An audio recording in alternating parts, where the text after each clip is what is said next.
my native fire video part 4, and in this video we're going to talk about fatwood. What is fatwood? Basically, when it comes down to it, fatwood is where the tree has soaked up the pine pitch so much that it creates an ember color, reddish color to the wood. And if you smell it, it smells like a little bit like turpentine. Fatwood can be gathered from the white pine, red pine, yellow pine, black spruce, many other trees. However, I think there's an environmental condition that's going on with these trees that helps it to get chunky, large pieces. I got a bee here. Large pieces of fatwood, as you see in a lot of these videos. I think most of these videos that I have on YouTube, these people are down in the Carolinas or something.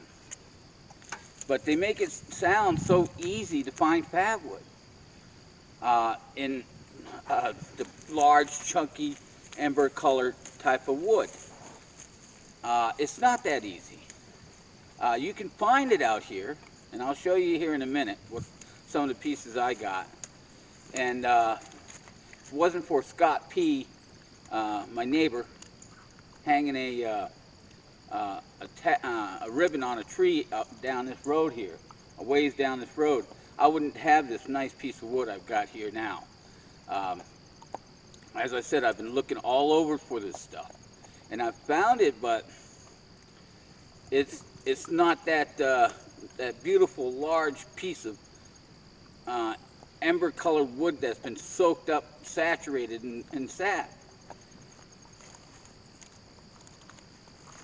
So I'm going to do it here is I'm going to do a short little video. I'm going to shave up some of this stuff, start it on fire with my ferro rod.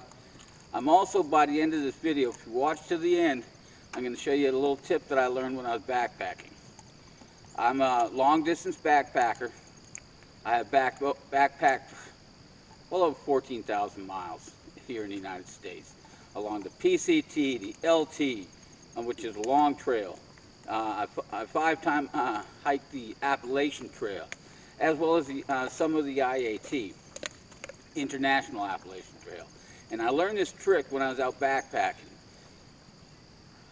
Whenever after it gets done raining, even the smaller sticks are hard to light.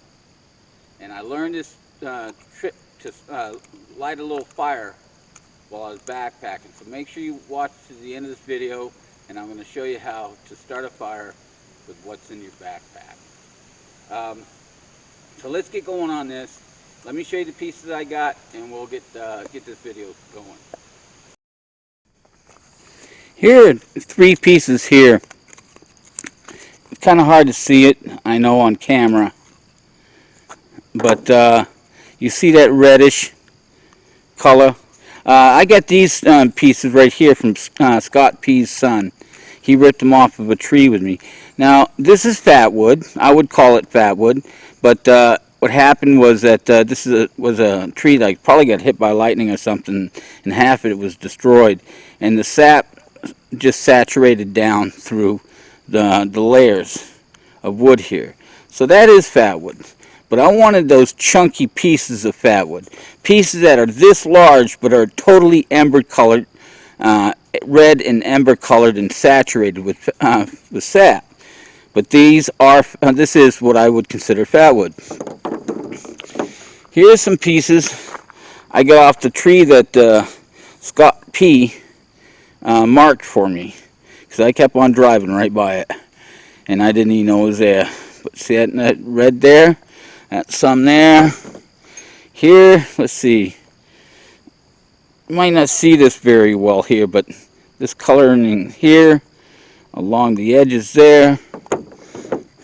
Oh, and let's see if you can see this.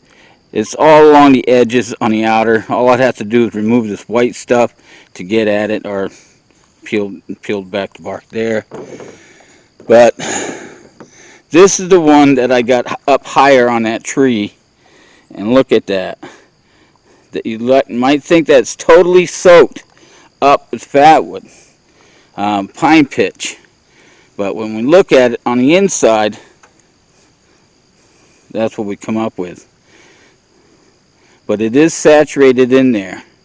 This is a good fatwood piece. This is probably the better piece that I found that I have found out here this whole summer. So let's shave some of this stuff up off of here and light her up.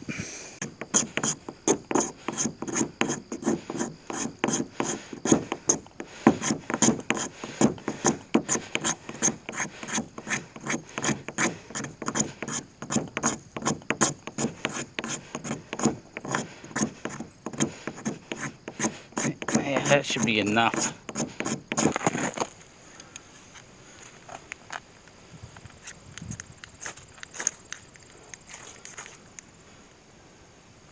Oh,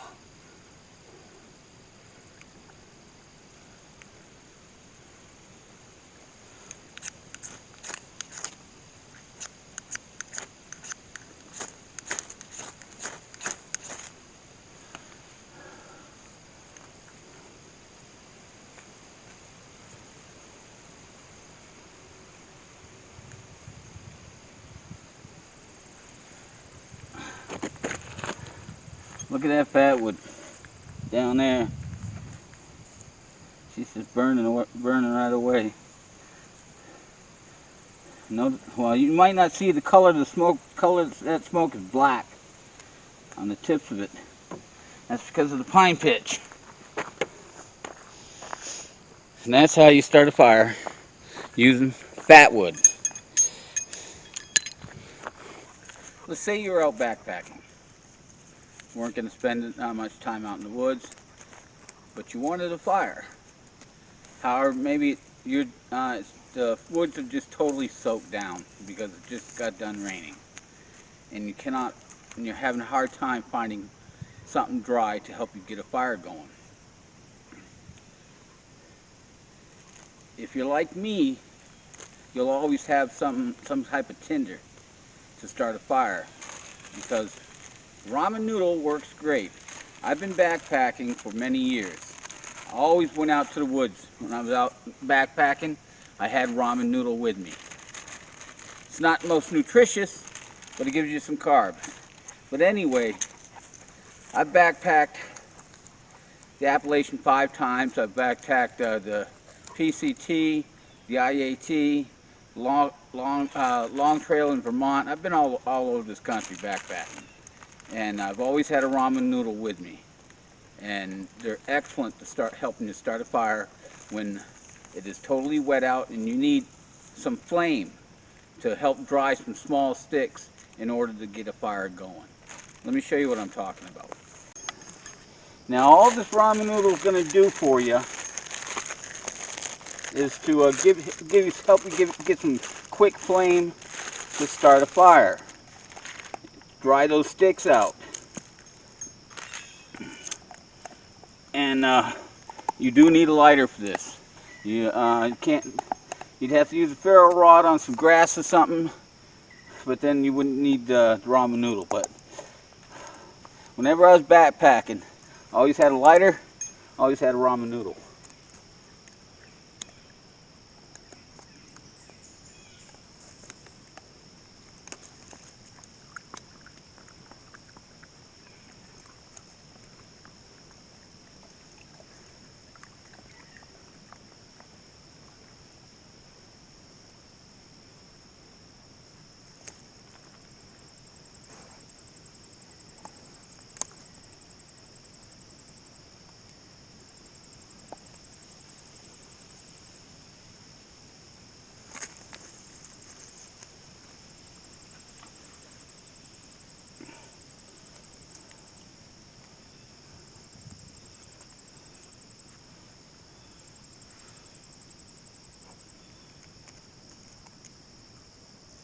The ramen noodle will burn and she'll give you some flame.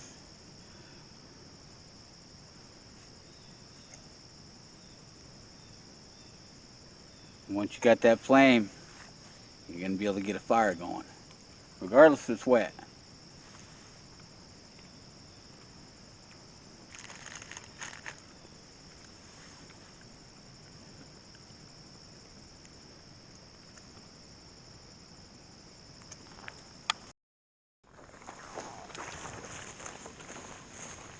Come here. Well, that's going to be about it for today. Like I said, the ramen noodle trick is only to give you some quick flame to dry off some smaller stick or smaller substances to help you get a fire going after it's been raining and it's damp and wet out.